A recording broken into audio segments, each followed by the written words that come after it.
Hi class, Dr. Jim here. We finally made it to the last lecture of the class. What we're going to look at today is how humans develop. And so we're going to take you from the process of early development, where we look at the fertilization of the sperm and egg and form a zygote. That zygote goes through a process of cell division, very quick and rapid cell division, which we call cleavage. Finally into the process of organogenesis, where we make the different organs. And then we'll look at the development process of the fetus once it gets to that stage, and look at the growth of the fetus through the 9 months of pregnancy. And then finally we'll look at the delivery stages and talk about delivery and what happens there. So we have a lot of little things to look at today, and so hopefully you enjoy the ride, and kind of maybe I'll answer some of the questions you might have with your own pregnancy, or if you've had children before, what happened at what stage during your pregnancy. Okay, so let's take a look at development. And so the things we're going to look at today is what are the 5 processes that are involved with development. We're going to look at what happens with and what are the stages of early development. So we're going to talk about cleavage in general, and that's basically from the zygote to the gastrula. And so we're going to go through these stages, and you guys will look at this week with the starfish. And so you'll look at all the individual stages of development and see the starfish go from the zygote or the fertilized egg all the way to the process where you get this gastrulation, where you start to make the 3 layers of the embryo. Okay, and then finally we'll look at some of the important steps of human development, what takes place, because we don't want to all just focus in on starfish. We want to look and see what happens in humans, and then finally answer the questions of how are pregnancy calculated, what are the steps of delivery, things like that, and kind of answer some of the questions you might have about pregnancy and that stuff. So let's take a look and see what happens during this process. So again, there's 5 processes that are involved in development, and this includes a number of different things. The first one is gametogenesis. Now, we've talked about gametogenesis already in week 7 of meiosis, and that's the process of going from primary spermatocytes or oocytes and working your way to either mature sperm or mature oocytes. Okay, and so again, and then the process, what takes place is that they come together and form a new member of society, and that's called fertilization. And so this is the binding of sperm with the egg. And again, we covered this in week 7 of meiosis. We talked about the zygote formation, but now what we're really concerned with is then looking at the next stages after fertilization, what takes place. The first thing that takes place is what is called cleavage, and cleavage is the cell division that takes place. It's actually very rapid cell division, and you go from 2 cells to 4 cells to 8 cells to 16 and so on and so forth until you develop this ball of cells. And so this cleavage, the size of the egg doesn't change, or the fertilized egg doesn't change, but the cells increase in number very dramatically in a matter of a few days. And so we'll look at that and again talk about this thing, what is a blastula, which eventually is a gastrula. So we'll talk about these things as well. Okay, we'll talk about cell arrangement into layers, and so that's the next step. And so you make these 3 layers of cells called the ectoderm, the mesoderm, and the endoderm. And again, we'll look at all 3 and what they form in this process. And then finally, we'll talk about organogenesis, the development of organs in the zygote or into the fetus, and talk about the embryo developing the different organs and looking at these things. And again, very important thing to know is that organic genesis actually takes place in the first 8 to 12 weeks of pregnancy. So a lot of times mom don't even know that they're pregnant, or don't tell anyone that they're pregnant, and by the time that they make it to 12 weeks of pregnancy, the baby is actually formed and looks like a little tiny baby. Again, it would be very, very small. The last couple of months is really utilized to grow the baby and get much bigger so that it's ready to handle the outside world. But really, the first 8 to 12 weeks of pregnancy, that's where all the organ formation, the brain formation, all these things take place, and where the important stages are. So again, it's very important once you find out that you're pregnant that you take care of the baby and take care of yourself, so that things go very well during this process, and we'll talk a little bit more about that. Okay, so now in more specific terms about each of these stages, we have gametogenesis, and again, this takes place either in the ovaries or testes. And again, this is the process of meiosis. So you have spermatogenesis and oogenesis, the making of sperm and egg, okay, and the 4 mature sperm for every primary spermatocyte, and 1 mature egg from every primary oocyte. And so you guys remember this process as you go from the spermatocyte, primary spermatocyte, you go through meiosis, and again, this meiosis then makes the mature sperm. In organogenesis, what you have is, again, the primary oocyte, which is made during embryonic development in women, and then again you go through your first stage of meiosis. This is then kind of in suspended animation until you have ovulation and fertilization of the sperm. Once the sperm enters the egg, you have that second stage of meiosis 2, and then finally you have fertilization, and then the zygote is formed. And so fertilization is the second step. It occurs in the oviduct or fallopian tube. So if you watch my video on the male and female reproductive parts, I talked about where fertilization takes place. It's really at the top, very close to the ovaries. And this typically occurs about a day after ovulation. So if you're timing your cycles and you want to get pregnant, the day after ovulation is the time that you want to have sexual intercourse, or really the day of ovulation, and so that the sperm can meet the egg that day after and then fertilize the egg and be ready to go. Okay? Diploid chromosome number is found in the zygote. So again, when you go from the sperm and egg, you got to remember these are 23 in number, and then when they come back together and fertilization takes place, you now have the 46, and that's the important thing. You want to have 23 come together and make 46 for the zygote. So very important. Now the next stage is called cleavage, and cleavage is that early development after the egg has been fertilized, and now you have the zygote. The zygote is 2N, or 46 chromosomes, and it begins to divide very rapidly. And what you can see here is it goes through a quick process of cell division. So you have 2 cell stage, 4, 8, and then eventually it goes on to this morula, which is a ball of cells. And so the zygote quickly divides and it becomes an embryo. So everything after this first stage of the zygote, anytime you see cell division, is now called an embryo. So that's kind of the graduation step. So after you make it to the zygote and you divide once, that now becomes the embryo. And now it's called an embryo until we get to another stage of development, which I'll talk about in a little bit. Okay, so from now on, we'll refer to this as the embryo. So the embryo divides from 2 cells, they become 4, 8, then 16, and eventually the embryo will then grow bigger, or will not grow any bigger than the original size, but you'll just get more and more cells. So you can see that the morula, even though it has lots and lots of cells, is no bigger than the fertilized egg. After successive divisions, the embryo becomes a ball of cells, which is called the morula, so you can see here.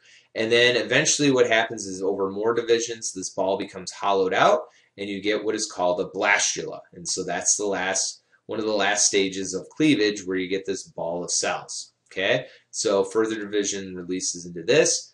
This process all takes place in the oviducts or fallopian tubes, and really when the embryo is ready to implant, it's at this stage called the blastula where it will implant into the uterus. So it takes about 5 days for this to travel and divide to the blastula stage. And so typically when it enters into the uterus from the fallopian tube, it is at the blastula or early gastrula stages to come in and actually bind onto the uterus. So that's an important thing as well.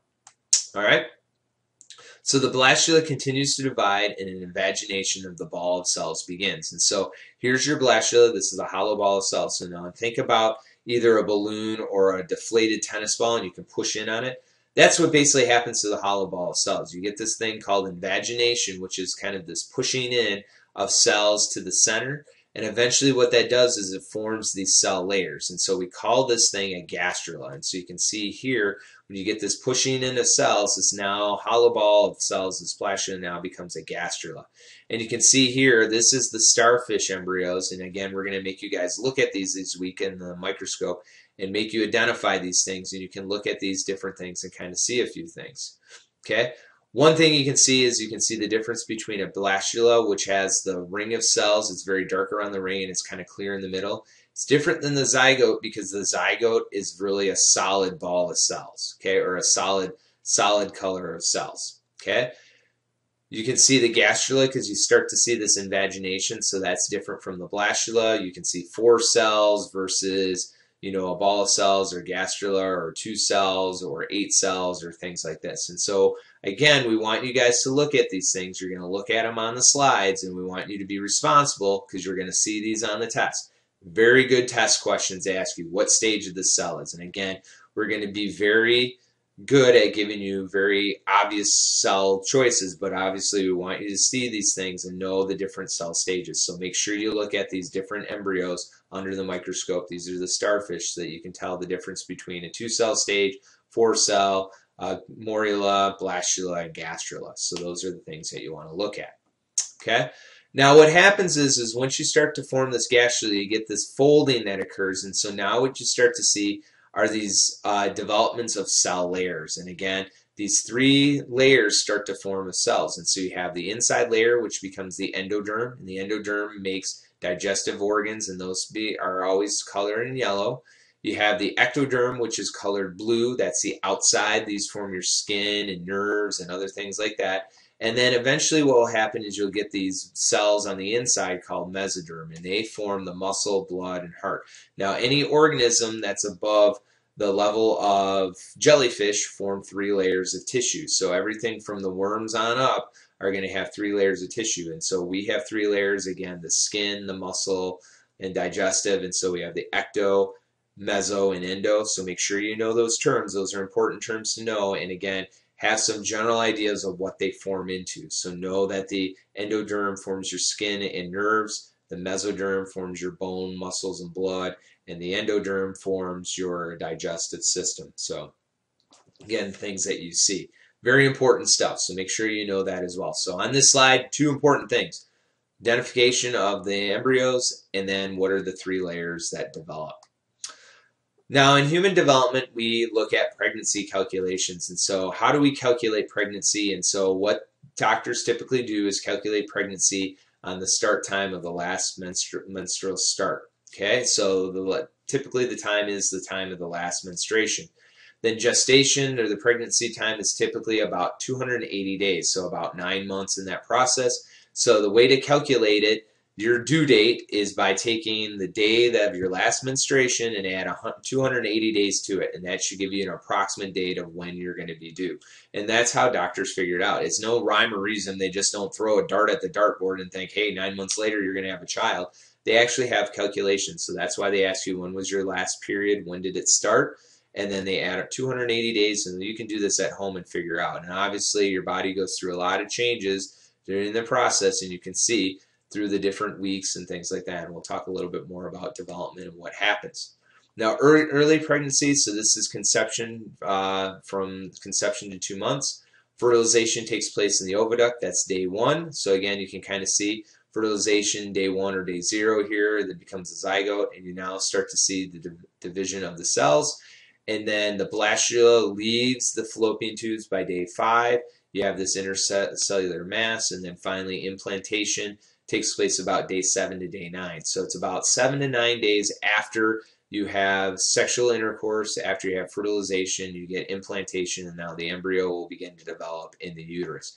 Now, some women will actually have a little spotting that occurs during this time, and so you'll know that you've had implantation because you might get a few spots on your underwear. It might seem like a very spotty period or something like that, or very early, and it's actually not a period. It's actually just some blood from the embryo actually implanting into the uterus. So nothing to be concerned about, but that someone will actually see this actually take place and kind of give them a sign, early sign of pregnancy. Now, during the week 3 to week 8 of development, you go through these different stages. So you can see how small, here's the zygote here, you can see how tiny it is through the different stages, and not until about week 9 or week 10 can you really actually see any difference that takes place in the embryo.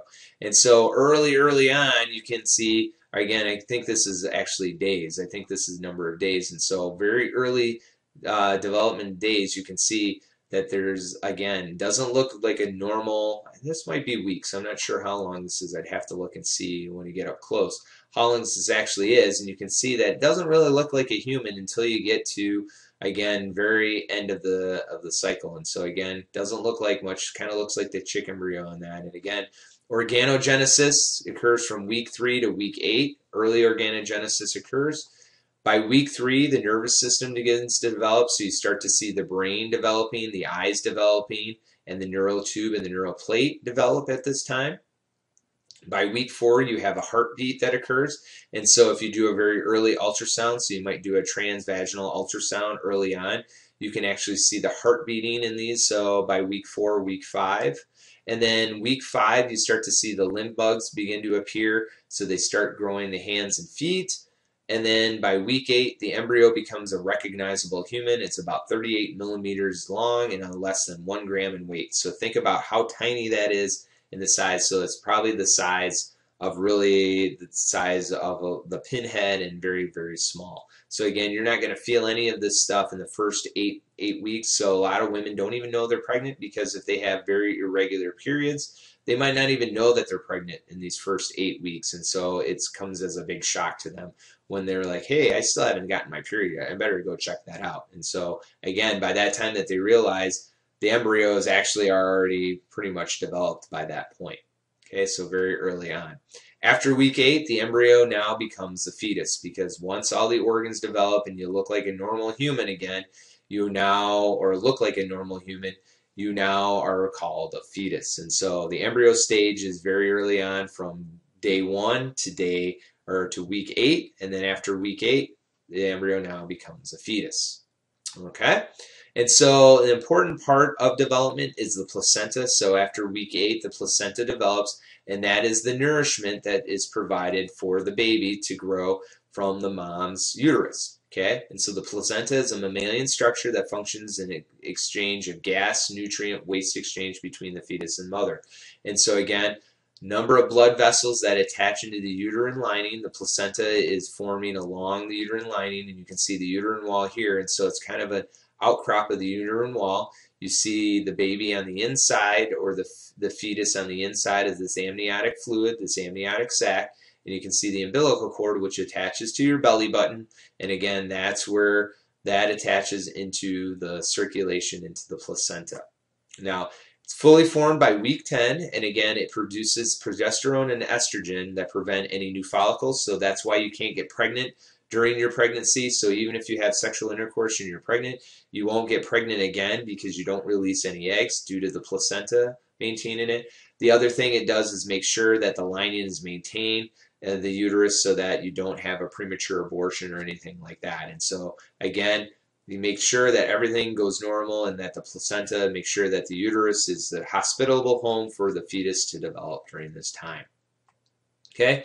No fetal maternal blood ever mixes in the placenta, but you can see up close here, here's the umbilical vein and the umbilical cord, so you can see the vessels come in, and you can kind of see it looks like an alveoli inside, and you can see the maternal atrial actually leaks into the system, and then you have exchange by diffusion. So the atrial brings in the oxygenated blood and the food to the placenta. It gets exchanged in here, and so now the artery works its way back. So the umbilical vein, the arteries go out into the placenta, and then the veins bring the blood back to the heart for the baby to utilize and grow. And so you can kind of see.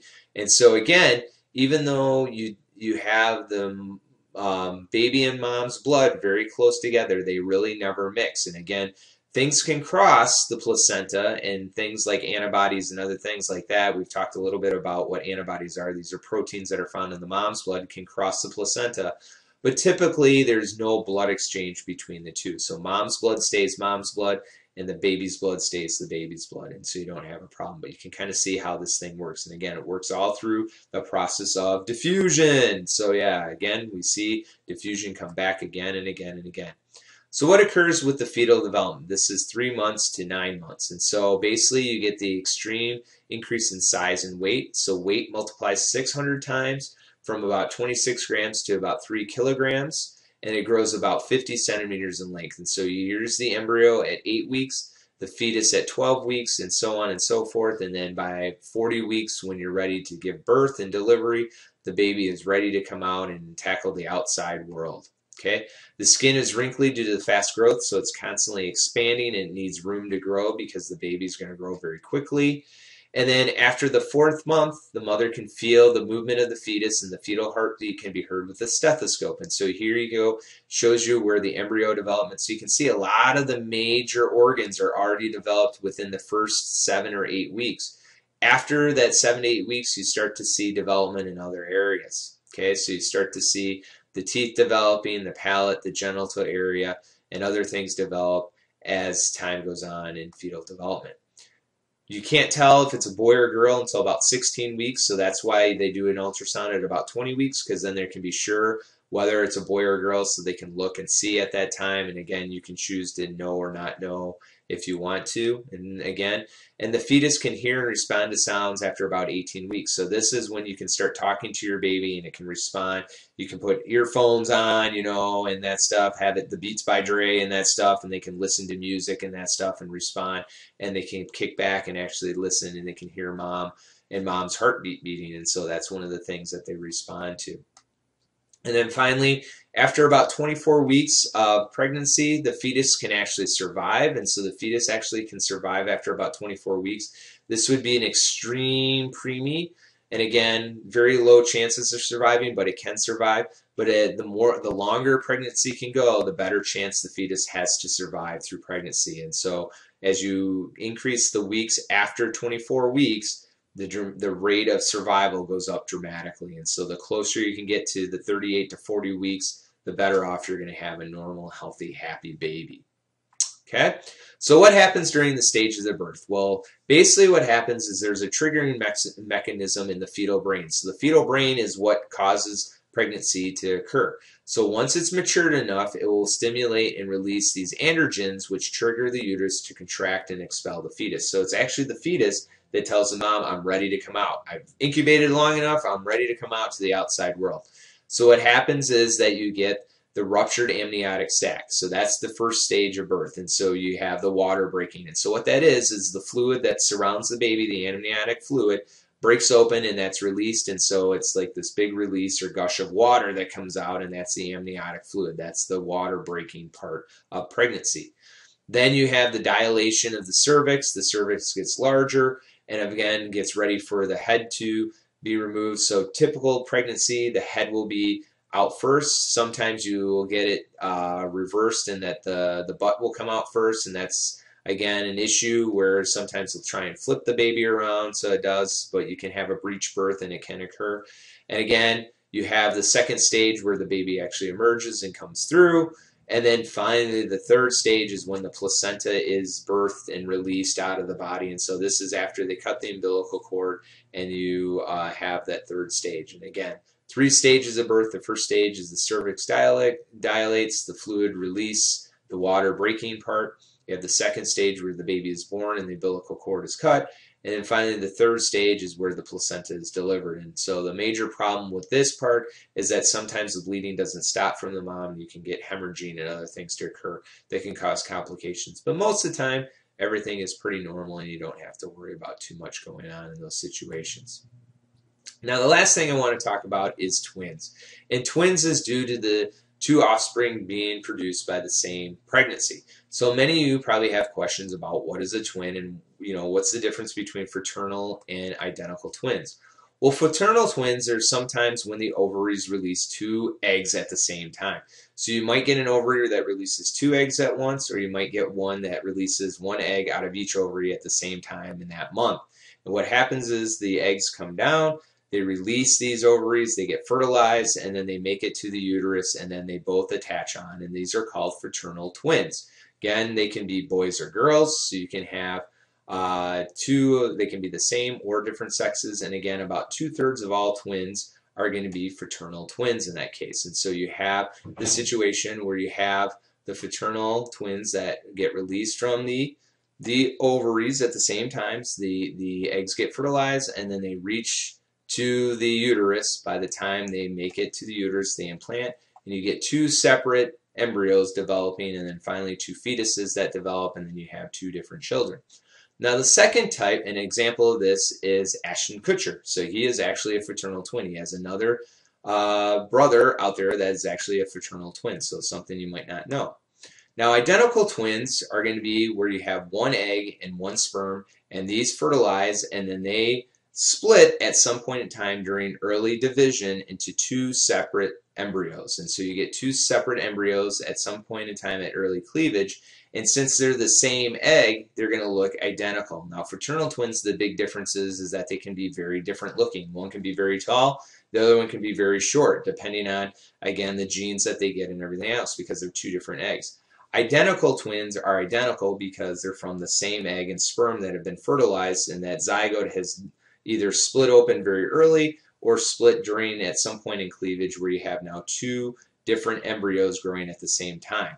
And so now what happens is these embryos, again, they split and then they can share the same amniotic fluid, actually the same different spot, but what you have in the inside is very early cleavage, and now you have the division of these two things.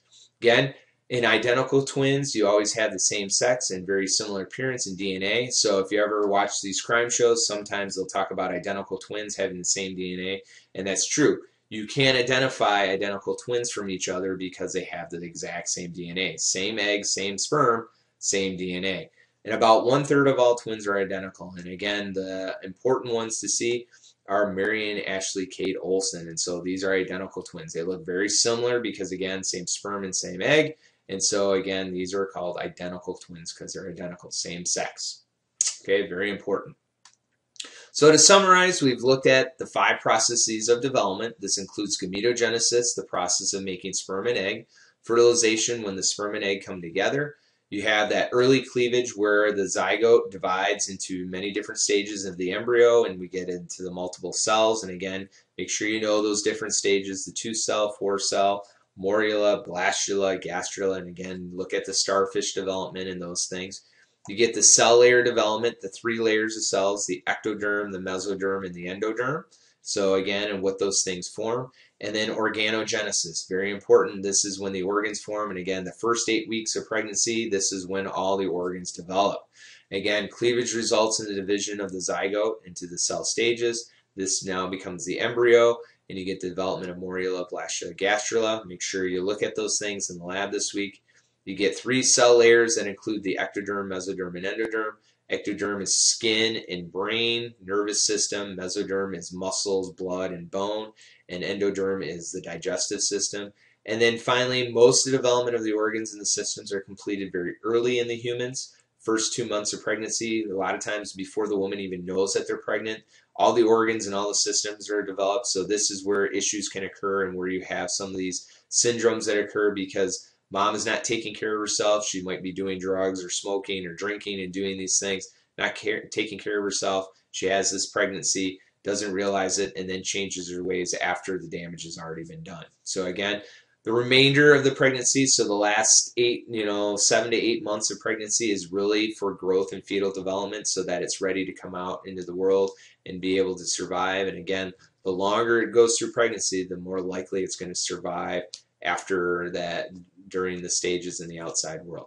Okay, so we've come to the end of the lecture. Hopefully you learned something fun today and about the development of the human and going through the different processes. If you have any questions, please feel free to ask me or Miss Jill about anything. We'll be happy to answer those things.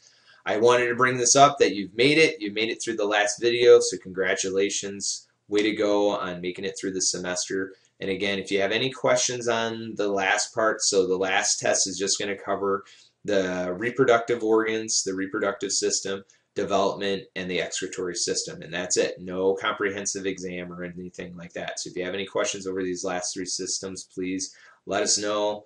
Ask us questions and anything else. And again, look at those things that I talked about in development.